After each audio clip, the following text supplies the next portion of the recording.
So I chose the title My Bad because I've been preoccupied by this Americanism, these two words meaning my mistake, that has kind of been adopted by British people. So we've brought it into our parlance without, somehow through the back door, these words get in. We don't decide. And maybe somebody says it in a magazine.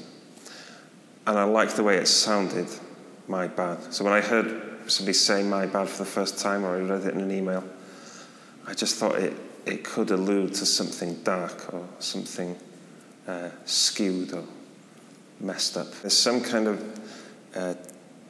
disquieting kind of nastiness about these works, and but not in an explicit way. It's more like the nastiness of a dream or a nightmare. How like nightmares toss up ridiculous situations and combinations. I think humour is just a good way for me to like oil up an idea and serve it up to someone, because I think when people are laughing, or at least laughing internally, then they lose a little bit of control. It's almost like giving them an anaesthetic or something, and then you can introduce the idea. It's almost like hypnotising someone to like suggest an idea. Also, I get pleasure from people laughing in galleries, I think, because they're not normally places where people laugh out loud, unless it's some kind of wacky performance or something. And I think it's good to make people laugh in unlikely places. So I find that a challenge. And the more po-faced and sober-looking an art audience is, the more I want to make them laugh. Like a miserable kind of curator from another gallery, maybe. I'd seen a photograph of the Ikon gallery in its previous home in the shopping centre near New Street Station. And it had its windows blown in by an IRA bomb. And I was really interested in that thing of how like art centres and galleries and small cinemas and stuff are like refuges for people that maybe not that they wouldn't have a place anywhere else, but you know, like you have delicate people working in art institutions, don't you? Like people that wouldn't maybe work at Argos or something like that, just because of like creative personalities or something. And I just thought the idea of a gallery being under attack would be funny. The idea of you could have the technicians defend you, then you'd have maybe people in the office freaking out and stuff. It's just the idea of the gallery is kind of castle, and also with all like cuts that I think are worse in England than they are in Wales with funding. I think for some galleries it probably feels like they're under attack, you know. And also, contemporary art galleries have to deal with, you know, kind of Daily Mail type reader moany cats that are just grumps. And I always think that they're really difficult people to defend against, you know. After coming past the sandbags and up the stairs, or up the lift, the first thing you'll encounter is the sentry box, which is a kind of candy cane patterned sentry box. Probably like sentry boxes I saw in comics when I was a kid or in war films. And it's upside down because it's been toppled by someone. And fallen to the bottom of the top is a stool. So the sentry was sitting down when he was knocked over. I'm quite interested in the way that some things to do with war are quite camp, in the way that, you know, like a sentry box looks almost like a jousting tent or a kind of dog's kennel in a carnival, whatever that would be. And so they're painted with shadows so that you can see them, but they look slightly ridiculous as well. You know, there's something party time about them. So when you walk into the gallery, you enter through the exit of a hotel called Hotel Fundus. What you're greeted by is a street lamp which has fallen and pierced the covered walkway that comes from the hotel entrance. They're called bullnose approach awnings, and in the States they're really popular. There's somewhere for you to like keep dry while you put your coat on, or while you get your umbrella out outside a hotel or a restaurant in the States. So the piece is called The Heron, and I just thought, imagine a lamppost falling and piercing the canopy. It could happen in an earthquake or a bomb blast or something like that. There's something about how the lamppost shines light at its own feet as well. You know, it reveals itself in a way, how it's held up, how it's fallen and stuff like that. As a kind of annex to that room, there is a blacked out room with a little slot at waist height that allows you to look back at where you've just come through. And it also contains a video screen that shows 3 CCTV camera angles of that door you've just come through. But you don't see yourself because it's a pre-recorded piece of footage.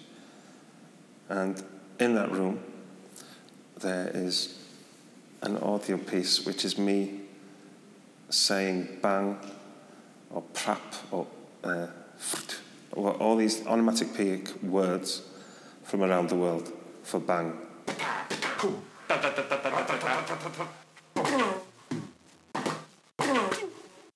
I remember that when I was small that I used to say bang bang, or I make a noise with my mouth to imitate a gun.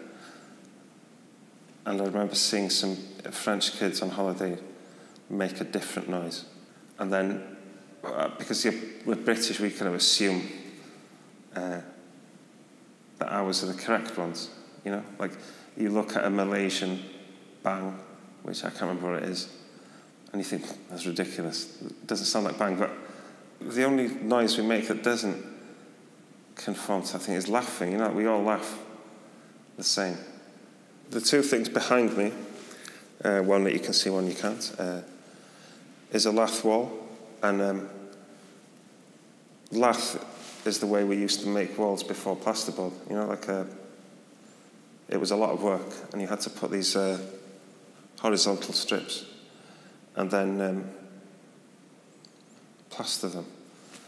And gallery changeover, which is what you call the period in between exhibitions, is so frantic, and these guys that make things really quickly. So walls go up, walls come down. I'm always minded by the fact that when you're in an old building like this, that probably initially it would have had lath walls, you know, and you can't put up a lath wall in an afternoon and just put a skim over it. It's a little bit of structure. It's not just a flat wall or something. And then behind that, there is a fireplace, and it has like a soot stain above where the fire would have been. But it's a soot stain that's been made with a marker pen in the style of kind of underground comics like Robert Crumb or Harvey Peacock comics, where these graphic artists used to create a darkness just by cross-hatching over and over again. And there's a kind of mania to that thing. I like that about, you know, these kind of alternative graphic artists. That kind of, I mean, I don't want to do it myself, you know, but it's just that crazy, inky quest just to carry on like that. And there's another piece called The Falls, and it's a projection of a waterfall, but pixelated, so that the pixels are like the size of beer mats or something. This particular waterfall is a big tourist attraction. And when I visited it, people just walk up to it and just look at it like it's a TV, something like a big TV. I always think, with a waterfall, I'd like to go into it, do you know what I mean, and splash around and like go up and down. But it's like a weird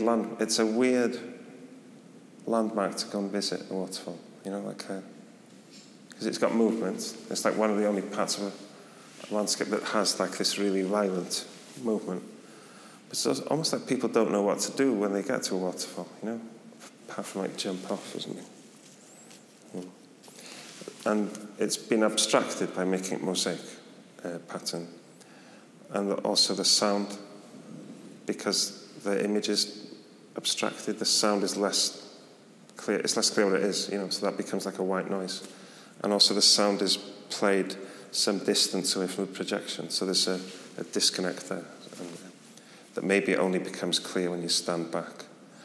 And I've always loved that thing with people that don't like contemporary art but make an effort, and they always take a stand. I think when you stand back, I can see like a banana, or I can see a dog in it, and that it's like a joke, isn't it? In a gallery, is the standing back and going closer, and it's such a funny. If like the two Ronnies were to make a sketch about people going to a gallery, that's one of the first things would be go up to walk back. It's like a cliche thing to do in a gallery. Final room is this cute little tower room that's at the front of Ikon gallery, and it's like a Rapunzel's tower or something, really like a folly. And I put 51 drawings in there, and these are drawings that are just ideas drawn down, recorded. And maybe some of the works that are in the rest of the exhibition would have come from ideas like that initially.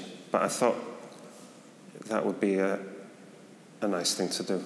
And it'll have a fresh, plug-in, fresh, cotton-smelling air freshener thing in the floor. You will realise that you're back at the beginning in a way, even though you're at the other end of the building, because you will see that you're in a building under siege, the taped-up windows. And it's maybe like a moment of clarity in the exhibition or something, like when you walk out the cinema, like that shock of brightness and everybody with their eyes open. That's where it ends.